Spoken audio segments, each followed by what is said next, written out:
Hello, this is Kariba and welcome to KaribaWorld. In this episode, we'll be looking at CV review checklist for an internationally acceptable job hunt.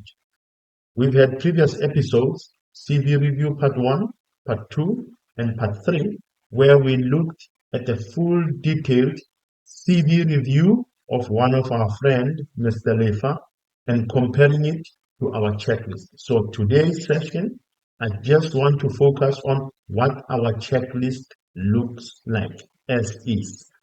Let's go. Number one, we look at the cover page for those who are including a cover page. As we say in the notes section here, having a cover page is not compulsory at all, but having one available makes the resume look more professional. Usually, you'll have people applying for higher positions that include the cover page. Many times, for junior positions and lower, many of the people, they don't include the cover page. In your cover page, we look at full name and surname, job title, contact email and mobile, your qualifications. Do you have a photo ID with a clear background? Second part will be your cover letter, which is very important. Does it have between 2 to 4 paragraphs? Does it indicate the position that you are applying for? Does it demonstrate why you should be considered for that position? If you do not have the cover page, let's include your photo ID in this section with a clear background. In your summary or introduction or objective, as others refer to it, did you include your job title, your years of experience? Are your most essential skills mentioned? Are your biggest achievements mentioned? Is your country of work mentioned? And also to note, you may include ethnicity, gender, and age in this section. Some overseas recruiters, they want this information before even looking deep into your resume. Next, we look at formal education, name of institution, qualifications, major subjects or courses, year of graduation, professional certificates with full descriptions included. If you have acquired too many qualifications, try and list this information in chronological order. Next, we look at your formal experience, name and country of employer, type of industry, job title, period of work, from, to dates, reasons for leaving if you have already left the employer. Use bullet points for this section. Don't put it in paragraphs. Bullet points, it's easy to read, easy to reach. Job accomplishments, list measurable impact. Add at least 3 measurable achievements for each job.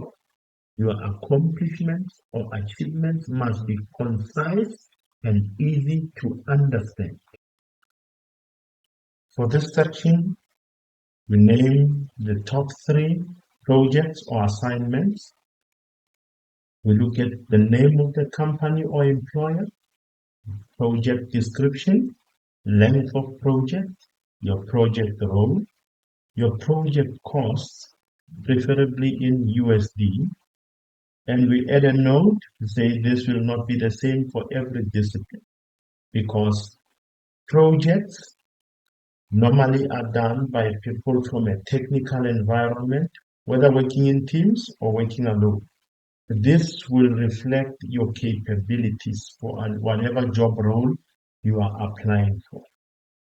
In this section, equipment and plant experience, this one is mostly related to people coming from an engineering background, mining, even other disciplines. What type of engineering processing plants are you familiar with? What type of engineering equipment are you familiar with? This mostly, they need to see if it's related to the job role that you are applying for. Computer literacy and programs, we just listed out examples of what you need to put out there. This is very critical. Computer skills in this age, very important in the job market. You have to show that you are capable, you can use computer software. As a note, computer skills are very important in today's job market. So this section must be a standalone. You need to show in this section your computer literacy. Are there any programs that you are familiar with and you can utilize? Very critical.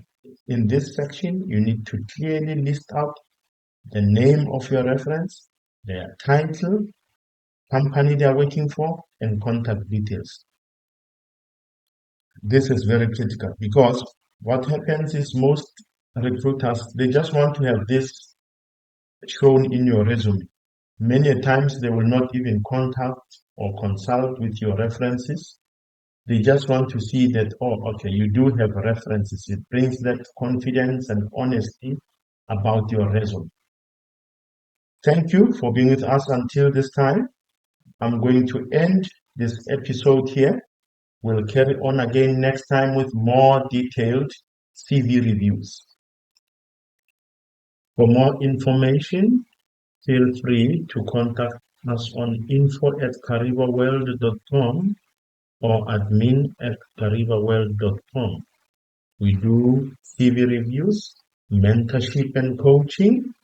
We offer access to international job markets, and we also prepare people for interviews. Until next time, goodbye.